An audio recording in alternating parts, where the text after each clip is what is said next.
Sí, es un gusto y una bendición poder compartir cada martes contigo un tema que pueda transformarnos o hablar a nuestra vida a través de su palabra. Entonces hoy quiero hablarte de Romanos capítulo 7 y he titulado el tema ¿Quién nos librará? Entonces vamos a comenzar, voy a hablar así del versículo 1 al 13 y después lo voy a estar basando del capítulo 7 del versículo 14 al 21.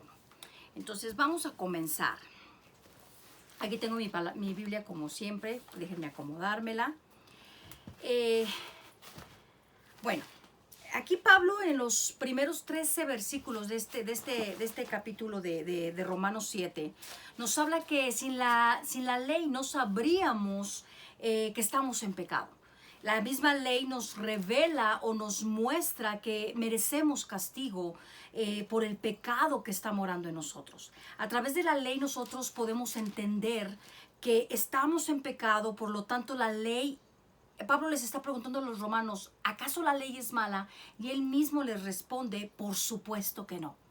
Entonces, Pablo les dice, porque si la ley me dice que no robe, yo no sabría que robar es malo, ¿verdad? Entonces, la ley me está enseñando que robar es pecado. Porque si yo no conozco la ley o la palabra, pero Pablo en estos versículos habla de ley, pero es la palabra.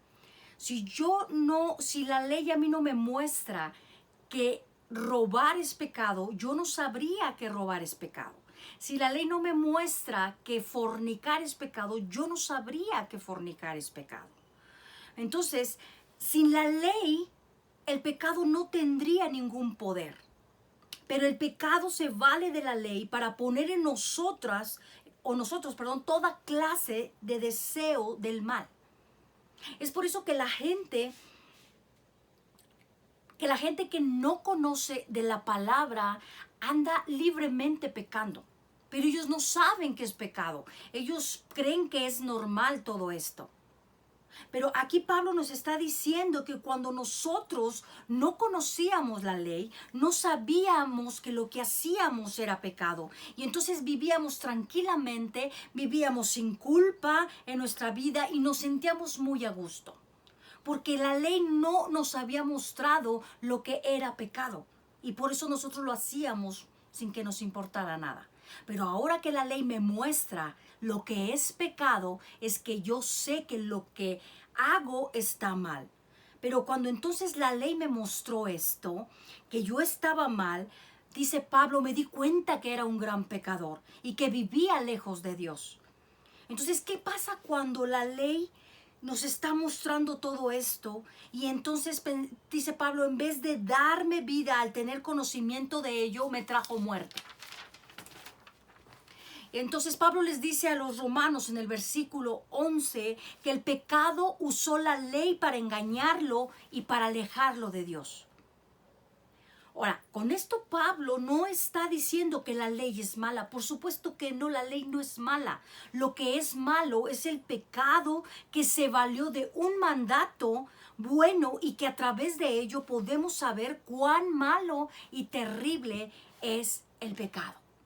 ¿Por qué dice que se valió de este conocimiento de la ley?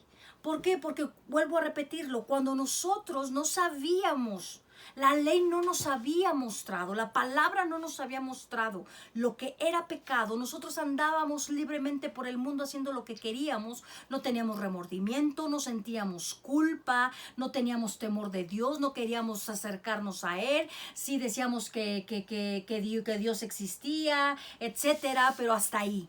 Pero entonces cuando la ley, la palabra de Dios me mostró a mí lo que era el pecado, es cuando el pecado dijo, ándale chiquito, ahora sí sabes lo que es bueno. Y de ahí me voy a agarrar. Porque ahora sí tienes conocimiento que de lo que hacías era malo, porque antes no. Entonces, la ley de Dios es justa, es buena, pero no puede salvar a nadie. Porque no tenemos la capacidad de obedecerla. Pablo está diciendo que el problema no está en la ley o no está en la palabra. El problema está en que nosotros no queremos ni podemos hacer lo que la ley nos está pidiendo, lo que la ley nos dice. ¿Y sabes por qué? Porque como seres humanos queremos ser autónomos y queremos ser independientes. Entonces la ley nos está diciendo lo que no debemos o debemos hacer, pero no nos provee cómo debemos hacerlo. Solamente nos dice, pero no nos provee cómo debemos hacerlo. Entonces, la única manera, escúchame bien, la única manera de salvarnos es aceptando como un regalo la justicia que Dios nos provee a través de nuestro Señor Jesucristo por la fe. Esa es la única manera en que nosotros podemos salvarnos, a través de la fe en Cristo Jesús como nuestro Salvador. Entonces, me encanta una frase que dice un pastor que yo escucho y sigo: el incrédulo está en una guerra que no puede ganar y el cristiano está en una guerra que no puede perder. Entonces, incrédulos o cristianos estamos en una guerra. La diferencia es que los cristianos no la podemos perder y los inconversos no la pueden ganar. Vamos a leer el versículo 14 al 20. Dice: porque sabemos que la ley es espiritual, no hay de otra. Mas yo soy carnal, vendido al pecado. Porque lo que hago no lo entiendo, pues no hago lo que quiero, sino lo que aborrezco, eso hago. Y muchas veces nos encontramos en una etapa de nuestra vida diciendo: chin, ya hice esto, yo no quería hacerlo de verdad, yo no quería hacerlo, ¿por qué lo hice? ¿Por qué volví a pecar en eso? De esto está hablando Pablo. Perdón. Y si lo que no quiero, esto hago, apruebo que la ley es buena. La ley es buena, la palabra de Dios es buena.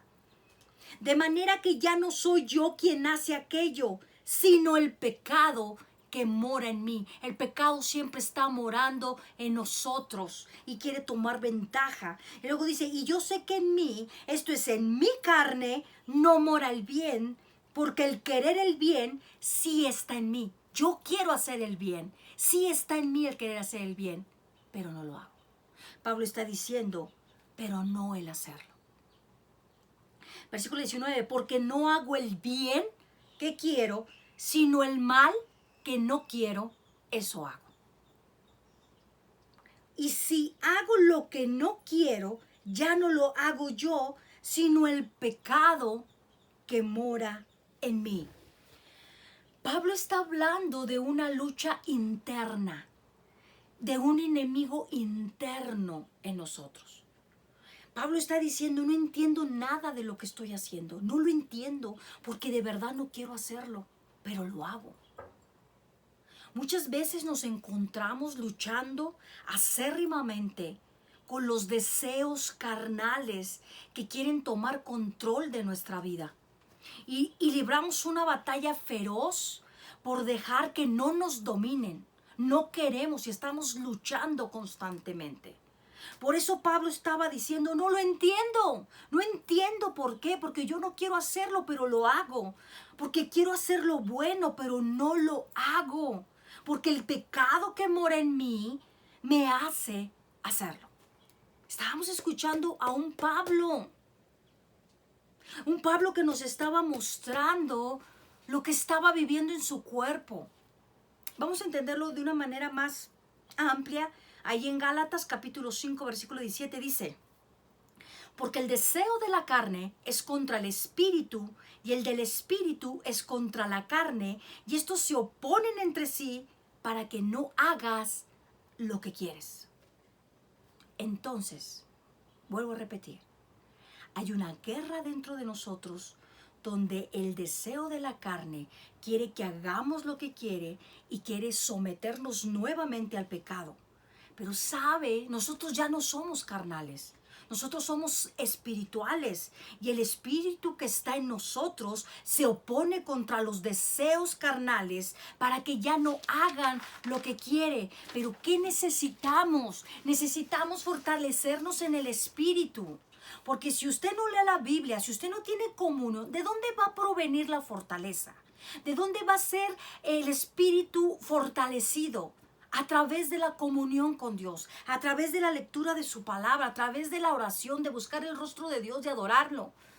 Entonces ahí nuestro espíritu se fortalece, pero si no hacemos esto, nuestro espíritu se va apagando, traemos huesos secos, estamos totalmente muertos y entonces no tenemos la fortaleza para contraponernos a los deseos de la carne que día con día quieren levantarse en contra del espíritu. Por eso dice la palabra, a la verdad el espíritu está dispuesto, pero la carne es débil.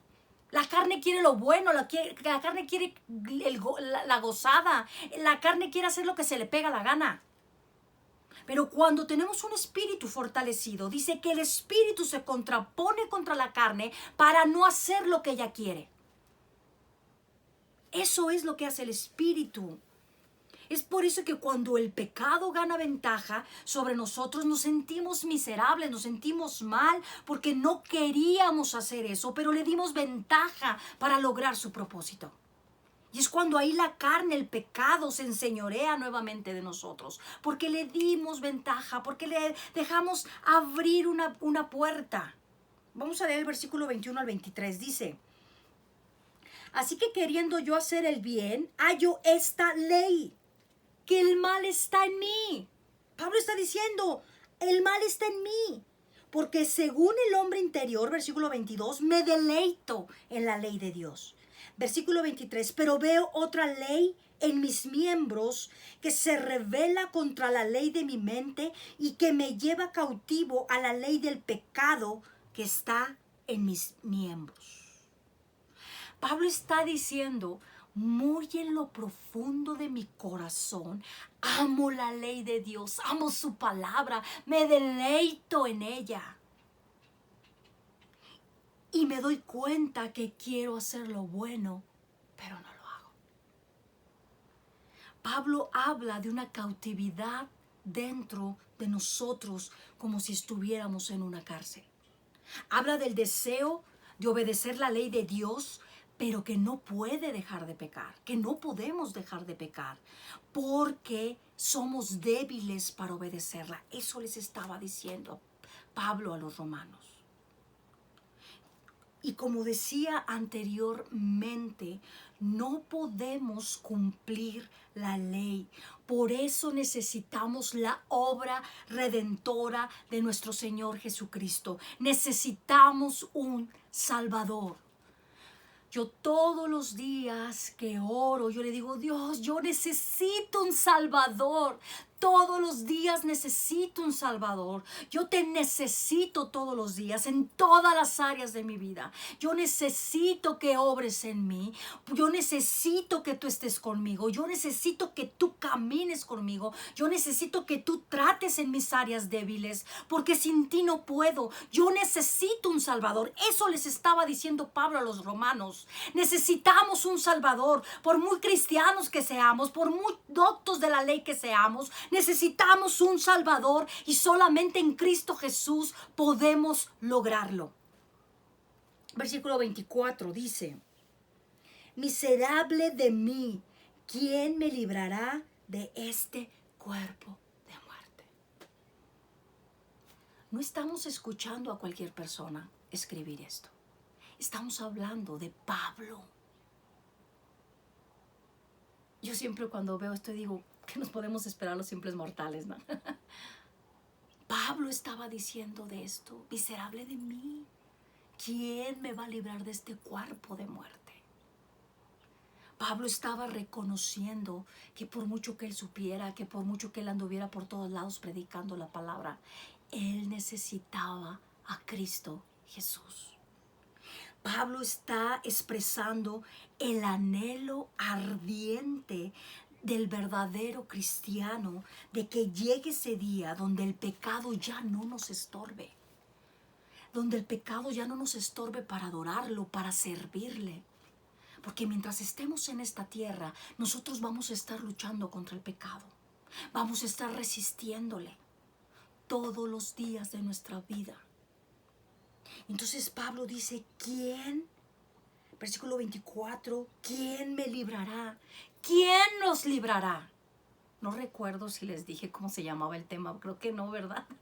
Bueno, el tema lo titulé, ¿quién nos librará? Por si no lo dije al principio, no lo recuerdo. Y entonces Pablo dice, ¿quién nos librará? Él dice, ¿quién me librará? Pero yo te pregunto, ¿quién nos librará? Jesús nos libra. Jesús es nuestro Salvador. Jesús es el medio. Pablo termina este capítulo diciendo, voy a leer el versículo 25, donde dice, gracias doy por Jesucristo Señor nuestro. Así que yo mismo con la mente sirvo a la ley de Dios, mas con la carne a la ley del pecado. Pablo termina este capítulo diciendo, gracias doy a Dios por Jesucristo. Porque fue Jesús quien nos libró de la condenación del pecado, nadie más.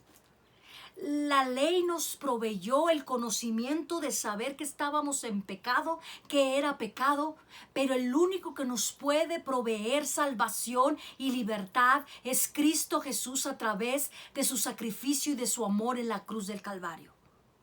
Por eso el capítulo 8, aunque no voy a hablar de Romanos 8, ya daré otro tema acerca de Romanos 8, aunque el capítulo 8 por eso comienza diciendo, ahora pues ninguna condenación hay para los que están en Cristo Jesús, los que no andan conforme a la carne, sino conforme al Espíritu. Por eso Pablo ya comienza este capítulo diciendo eso, porque ya les dijo todo esto en el capítulo 7. Ninguna condenación hay para los que están en Cristo Jesús, para los que no andan conforme a la carne, sino conforme al Espíritu. Ahora, paréntesis. ¿Cuántas veces no tomamos este versículo a medias? Hasta parece ser que se termina en la coma después de Jesús. Y no leemos bien su contexto. Y entonces dicen, no, es que no hay condenación para los que están en Cristo Jesús. Y puedes andar haciendo lo que se te pega la gana y tú aplicas esto. O sea, espérame. Después de Jesús no hay un punto final. Hay una coma donde dice los que no andan conforme a la carne. ¿Qué quiere decir? Que no hay ninguna condenación para los que están en el Espíritu. Los que no andan, no los que andan conforme a la carne, no. Los que no andan conforme a la carne, sino que caminan conforme al Espíritu. Para esos no hay ninguna condenación. Entonces, Jesús ya nos libró de la esclavitud del pecado. Es por eso que a libertad nos ha llamado Jesús. Debemos mantenernos en esa libertad, como dice su palabra, y no volver a ser sometidos al pecado. Por eso, los cristianos, como lo decía hace un momento, estamos en una guerra que no podemos perderla. ¿Por qué? Porque tenemos de nuestro lado a aquel que ya todo lo venció y por medio del cual somos más que vencedores por medio de su amor. Es por eso que nosotros, si andamos conforme al Espíritu, no podemos perder esta guerra. ¿Por qué? Porque Cristo Jesús nos ayuda, porque Cristo Jesús nos sostiene, nos fortalece. Por eso no podemos perderla. Pero los que no andan conforme al Espíritu no pueden ganarla. Entonces, la lucha no termina hasta que te mueras, hasta que yo me muera. Pero mientras eso pasa, no podemos darle tregua al pecado. No podemos confiar. No te creas intocable. Pablo nos enseña tanto en este pasaje sobre este tema. Muchas veces servimos en la iglesia y te tienen en eminencia, te tienen en los primeros lugares. Ay, es que el líder, ay, es santificado, es santo. Y puede ser que sí sea cierto, que seas santo, que lees la palabra, que prediques bien y hagas todo lo que quieras bien. Pero no te puedes confiar, porque estamos hablando que Pablo, que era Pablo, estaba hablando estas palabras: miserable de mí, ¿quién me va a librar de este cuerpo de muerte? Y si Pablo le estaba diciendo, es que nosotros no podemos darle tregua al pecado. Nosotros no podemos confiarnos que estamos así como que libres de que nada nos pase. Tenemos que estar velando, tenemos que estar orando, tenemos que estar firmes y no permitir que ninguna área de nuestra vida pueda abrir una puerta donde el pecado se enseñoree. ¿Sabes? El diablo, el enemigo de nuestras almas, va a venir y va a tentarte. Y no por eso eres menos cristiano. No por eso eres menos hijo de Dios. No le creas cuando te dice que por ser tentado por cosas pasadas ya no eres hijo de Dios o ya no eres un buen cristiano. La tentación siempre va a venir a nuestras vidas. El diablo siempre va a querer traer cosas pasadas para volverte a tentar con aquello que tú eras débil. Ahí es cuando tú debes permanecer firme y rechazar todo. Y el que seas tentado no te quita la identidad de hijo de Dios, no te quita el que seas cristiano. Cometerías un error si cedes a la tentación, pero si la tentación no te domina, es porque vas por buen camino. Entonces la lucha no es nuestra. Y solo vamos a poder ganarla a través del poder del Espíritu Santo. Sin la unción y el poder del Espíritu Santo en nuestra vida, nosotros no vamos a poder ganar esta guerra que todos los días libramos y que libraremos hasta el día que nuestro Señor Jesucristo nos llame a su presencia. Entonces necesitamos orar. Necesitamos buscar el rostro de Dios. No debemos dejar de orar, no debemos confiarnos, no debemos darle tregua al pecado. Debemos confiar en el Señor, debemos de confiar en sus promesas, debemos actuar, debemos hacer lo que tenemos que hacer como creyentes y finalmente debemos de ser agradecidos. Bueno, pues a lo mejor fue algo breve, no sé, nunca sé cuánto me llevo de tiempo, pero yo quería compartirte eso. Tienes oportunidad en tu casa, lee Romanos capítulo 7 completo, pídele a Dios una revelación. De verdad, debemos entender que el único que nos puede librar de este cuerpo de muerte, que el único que nos puede ayudar a resistir el pecado todos los días es nuestro Señor Jesucristo. Debemos de aferrarnos a Él y decirle: Dios, no me sueltes de tu mano. Pase lo que pase, no me sueltes de tu mano. Ayúdame a vivir en comunión contigo. Ayúdame a seguir tu camino de justicia. Ayúdame a seguir tu buena, perfecta y agradable voluntad. Ayúdame, te necesito todos los días como mi Señor y Salvador. Muchas veces se nos olvida o desvaloramos la salvación y la damos por hecho. Sí, ya lo recibí, ya soy salvo. Todos los días necesitamos a Jesús como nuestro Salvador. Dios te bendiga. Es todo por hoy. Nos vemos hasta la próxima. Espero sea de mucha bendición